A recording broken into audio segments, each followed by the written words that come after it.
Tinder date that could have ended badly. Sorry for my English. I tried to transcribe from French to English as best as I could. 2 years ago, I met a guy on Tinder. Good feeling from the start, we quickly decided to see each other. He asked me to come and sleep at his place, which I accepted because we had mutual friends. I told myself that he was definitely someone that I can trust. I arrive at his house at 9 p.m., and I immediately see that he is not as I imagined. He looked dirty, his apartment looked like a squat, and there was a smell of stale tobacco in every room. I see a stack of books on autism when I come into his home, and I ask him about it. I learned at this moment that he is autistic with Asperger's and that he has difficulty differentiating right from wrong. He also tells me that he knows how to analyze nonverbal language very well and that he knows what a person is thinking just by their attitude. I don't know anything about neurodivergence, but I directly wondered what his inability to recognize right from wrong meant. He offers me a glass of alcohol, which I accept, and as I follow him into the kitchen, I see a weapon placed on the counter. I'm a little panicked when I see this. And seeing my look, he explains to me that it is not charged and that it belongs to his father. I never knew if it was a real weapon, but I'm starting to get a little uneasy. On Tinder, he told me that he wrote quite a bit, like me. So he shows me a poem he wrote on his computer. He recounted the rape of a child in quite precise detail. I freaked out. I pretended to appreciate his talent, because he was really starting to scare me. We then talk about his ex. And he tells me that they had fun choking and drowning each other in the shower because they wanted to know what it felt like to have control over the other's life. It was too much. I had swept away a lot of red flags in just a few hours, but I just wanted to leave. Problem: I had to sleep at his house, so I had to find a plausible excuse to leave without him understanding that I was fleeing the situation. I was afraid that he had bad intentions and would come after me if he understood that I was afraid, and that I had understood his little game. I discreetly send a message to my father with the address so that he can come pick me up immediately. I explained to the boy that ultimately I couldn't stay, but that I was really disgusted at not being able to stay longer. I played the hypocrite to perfection. At that moment, we were both in bed, and I was just looking at my phone, waiting for only one thing, to find out when my father was going to be there. At one point, he asks me if I'm in a hurry to leave, because he notices that I look at my phone regularly. I was scared, because I remember him saying he knew what a person was thinking just by his attitude. I told myself that he was going to take action if I didn't hide my fear. I managed to make him believe, at least I had the impression, that everything was fine, and that I was in absolutely no hurry to leave. He offers me a massage, which I try to refuse, but not wanting him to understand my discomfort, especially since I was soon out of trouble, I accept. I find myself in my underwear, him on top. It was horrible. Just as he was about to touch my chest, my phone rang. My father was in front of his house. I get dressed quickly and barely say goodbye to him as I leave the apartment. I sent him one last message, explaining that I didn't want to follow up because his behavior really freaked me out. Then I blocked him. One of my friends matched with him on Tinder a few days later. He had offered to come and sleep at his place. I warned my friend who didn't follow up on this guy. I don't know if he was just weird or if something could have happened to me, but be careful on Tinder. You never really know a person. The bad feeling that saved my life. Hello, my name is Christoph, and I'm a high school student in my first year, so I'm 16 years old. This story took place during the second week of Easter vacation in 2023, when I was 15 years old. And I want to mention that it happened in my mother's house. At that time, my mother had decided to renovate the kitchen because it was really outdated. So there was this blonde guy with blue eyes who came to start the work, which involved putting up plastic sheets on the walls and a divider in my living room, which is next to the kitchen. At the end of the day, I had to go to the dentist to pick up a dental impression, and my mother had informed the worker that we would be back in 1 hour and 30 minutes. However, since the appointment was just to pick up an item, we returned after only 45 minutes. On the way back, my mother suggested getting kebabs and doing a good deed by dropping off the worker at the train station. When I returned to offer him a ride to the station, I noticed he was very uneasy with a nervous smile, as if to say everything was fine. I insisted that he come with us, and he agreed. Along the way, he explained that his name was Brian, I'm changing his name for anonymity, and that he was originally from Moldova. He also mentioned that he lived alone in Paris, but had 2 children living in his home country. We arrived at the station, dropped him off, grabbed our kebabs and went home. After finishing eating, I decided to take a bath, as I love doing that all the time. However, this time, to my dismay, the water turned from hot to cold, so I spent 2 hours in lukewarm water, then got out and returned to my upstairs room. Immediately upon opening the door, I noticed that my PC was open and turned onto my lock screen wallpaper, even though I distinctly remembered closing it before going downstairs for my bath. I asked my mother if she had been in my room or touched my PC, and she said no, that she had stayed in her room watching the news. After a quick search of my room turned up nothing, I decided to finally go to sleep. At 5 a.m. I woke up sweating and shivering intensely, which had never happened to me before. I had a feeling of danger and that something or someone was nearby. So I grabbed a knife because, yes, it's a bit scary, but I have a passion for edged weapons, probably from manga, and I have a collection of knives, katanas, and shurikens on my bedroom wall. With the knife, I searched my room again but found nothing. However, the feeling didn't go away. So I locked my door and messaged my mother to see if she was awake and had the same feeling. But she didn't respond. I waited for 3 hours until I heard her walking in her room. She came to see me, and I explained what had happened that night. She told me I was probably just being paranoid and that everything was fine. She also warned me that Brian would arrive around 10 a.m. to continue the work, and that since she would be leaving for work, I would be alone with him. She assured me that I wouldn't need to go downstairs to let him in, because she had told him she kept the keys in a woodshed next to the door. She then went to work, and I went back to sleep, locking my door. I woke up at 11:30 a.m., went downstairs to make food in the basement, because the kitchen was under construction. And when I didn't find Brian there, I didn't think much of it. I went back upstairs and I ran into him. As soon as I saw him, that bad feeling returned, but he started talking to me. I tried to end the conversation and quickly went back to my locked room. 10 minutes later, Brian knocked on my door, asking for help carrying something. I didn't respond because I really didn't want to see him again. But he started trying to open the door and began kicking it hard. So my first instinct was to grab a knife, lock myself in my bathroom, which is in my room, and call the police. I explained in a panic what was happening, and the woman on the line said she was sending 2 cars, which would arrive in 10 minutes. While waiting, Brian managed to enter my room and began breaking down the bathroom door. I told him I had called the police, that they would be arriving any minute, that I was armed with a knife, and that I wouldn't hesitate to use it. Upon hearing this, he stopped banging on the door and left. The police arrived and caught Brian as he was trying to flee. My mother immediately came home, saw me, and burst into tears, telling me she should have listened to me. A few days later, the police called to explain that Brian was wanted for kidnapping, identity theft, torture, and murder. I believe that bad feeling I had during the night was him returning and hiding outside my room in the house, because he knew where the spare keys were hidden. But now he is in prison, and I hope never to see him again. Ex-boyfriend used hidden cameras without my knowledge or consent, all for the purpose of extortion and blackmail. Hi all, 34 female. I'm not looking for advice, I just want to share my story. Many years back, I dated a man-child, relatively the same age as myself. We got along quite well. He presented gentlemanly, hospitable, kind, and loving. In hindsight, things escalated quite quickly. We went from being friends to being exclusive. Within a month, not enough time to truly know someone. This story is quite lengthy.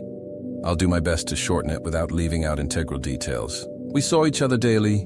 We mostly hung out at his home. That was fine with me in the beginning, as I'm rather introverted. Couple months into our relationship, I started to question why we weren't leaving the house, why we weren't going out and experiencing new things and trying out new hobbies. His responses were always cloudy. He always tried to redirect the conversation, thinking I was truly stupid and couldn't tell that this was an obvious avoidance tactic. That was the point where I started to become curious, and from there it went downhill. I'm not an intrusive person, but considering he was my partner, I had a right to inquire as to why we were isolating ourselves. After some mild questioning for a few weeks, I noticed he began to create distance. This noticeable change was hard to ignore, and pretty much confirmed my suspicions. However, I'm not going to make a decision based on assumptions. I'm ashamed to admit this, but one night while he was sleeping, I went through his phone. I still feel disgusting even though I found 100% proof that I was the side chick. I could not believe it. I still can't. I was with this person daily. It obviously confirmed why we were so confined to his home, but it was perplexing because she had no idea about me. It was about 2 a.m. when I looked through his phone. There was no way I could sleep beside him for the remainder of the morning, so I quietly got out of bed, collected my things, and went home. The next day, I believe he realized what had happened. However, he never contacted me to see why I left. Things remained silent for the entire day, and then I received a phone call later that evening. I confronted him. Again, I'm ashamed to say that I did take photos of the evidence, as I knew he would try to gaslight me. The fury in his voice was palpable. He did what a usual abuser would do and blame me for going through his phone while totally ignoring his infidelity. It was utterly pathetic. He had created this delusion that I was going to contact the other girlfriend and tell her all his wrongdoings, all his infidelity, lying, cheating, etc. I would have done this, however, while I was looking through the phone. I realized that this girl was very sheltered. She was completely oblivious of what was going on. I was afraid that he would retaliate against myself and her, and I thought to myself that eventually she would find out. I do regret not informing her, however, my decision was my decision and I can't change that. This is where my nightmare begins. He was so paranoid and confident that I was going to contact his girlfriend, that he would constantly call me daily and make vague threats against me. I persistently advised him that I would not contact her, that it was none of my business, that she would eventually find out that he was a deceitful, inept brainworm sooner or later. All I wanted was for him to fuck off, leave me alone, and never speak with me again. That was my only request. He obviously didn't take my kind words well, and he continued to harass me. Only a few days later, things completely erupted. His paranoia exceeded levels I've never seen before. He sent me a threatening message with the context being, "I have compromising photos of you and I will release them," as he believed that I would ruin his relationship. I couldn't believe the delusion. No matter what I said, no matter how I phrased it. I even had my mum speak with him at one point, but it was useless. I sent him a message stating that if this was true and if he messaged me again, I'm going to call the cops. 5 minutes later, I received 11 messages in succession. A few were videos, photos, and personalized animations of myself. I had never seen these images, videos, and animations before. These were taken without my consent. These were extremely intimate and compromising. Unbeknownst to me, he had cameras set up around his room. These weren't just threats. These were screenshots of these images, videos, and animations uploaded on various sharing sites. Luckily, he lacked intelligence. He sent me the evidence. There was nothing I could do to stop the uploads. I immediately went to the police. They did manage to take some down, however, there were no promises, as once a photo is uploaded, it could be immediately archived. This has forever altered my life. I don't see your relationships the same. I can't be intimate. I can't form strong bonds. I've become apathetic. I'm forensically observant. I have difficulty trusting everyone, even my family, and so much more. In conclusion, the police were rather efficient and treated me well. I was granted an immediate protection order, family violence order. He broke that quite quickly and called my phone trying his best to apologize, begging to drop the charges. He's so pathetic that he got his mummy to ring me and tried to persuade me. I immediately called the police and they took immediate action. This ended up going to court. I won. It's not the result that I wanted. However, he did get his name on that good old sex offenders registry, which is far more egregious than people may think. Nevertheless, this is beyond life-changing. To all who have gone through this, I'm sorry and I feel your pain. Cheers for listening to my story. I know it was long, but I hope it was a good read. Be careful around the people who you think you trust. Creepy acts of kindness or possible stalker. So first of all, let me start by saying I'm dyslexic, so if my spelling or grammar is off, I apologize. I'm 25, female, from England. So I've never actually met this person, so I hope this can actually go on this Reddit forum. If it can, please let me know. This started about 5 months ago, and first of all, it was quite a pleasant interaction, but it has slowly got worse and more creepy. So it started about November, October. I noticed that my wing mirror on my car had been put inwards. I park a street away from my house, so I have a short walk to my house. My house is on a main road with one drive, and my parents park on the drive. I asked my mother if this was her, as it was a thoughtful thing to do. She refused. It was her, and my father also said it wasn't him, so I thought it was a kind soul/thoughtful person. After all, where I park has a lot of older people, and they always say good morning to me when I set off to work. This continues for the months onwards. It has only recently stopped since parking away from that side street. I asked a couple older people on that street, and they said it wasn't them either. At this point, I only wanted to say thank you. So I continued going to work, and didn't notice anything else until the winter weather got worse. December 2023 was when the weirdness continued. The frost kicked in and the snow started on occasions. Since I set off from work at 7 a.m., it can be frosty at that time, and I would need to de-ice my car. About mid-December, I remember running late for work. It was 7:15 a.m. and I still had not de-iced my car, so I was doing a careful rush to my car as it was very cold and icy, only to get there and see it had been de-iced for me. I was confused and a little happy, but also shaken. It was a strange feeling. Again, I asked my parents and anyone I saw on the side street. It wasn't any of them. My mum laughed and said, "You might have a secret admirer." Well, it's like she was a fortune teller. The de-icing of my car happened a few times more on very icy days. From January onwards is when it got strange, to the point I started parking elsewhere, as mentioned above. About the end of January, start of February 2024, I saw what I can only describe as homemade food left on top of my car. And don't worry, I didn't eat anything. I ended up throwing these away once I got work. But I found this situation was getting beyond strange. Around the same time, the first letter note was left. It was written in what I would describe as doctor handwriting. It was basically asking if I enjoyed being treated like, and I quote, "the princess I deserve to be treated like." I brought this home and showed my parents, and they didn't like this at all. My dad said he was going to start parking on the street, and I can park on the drive for a while.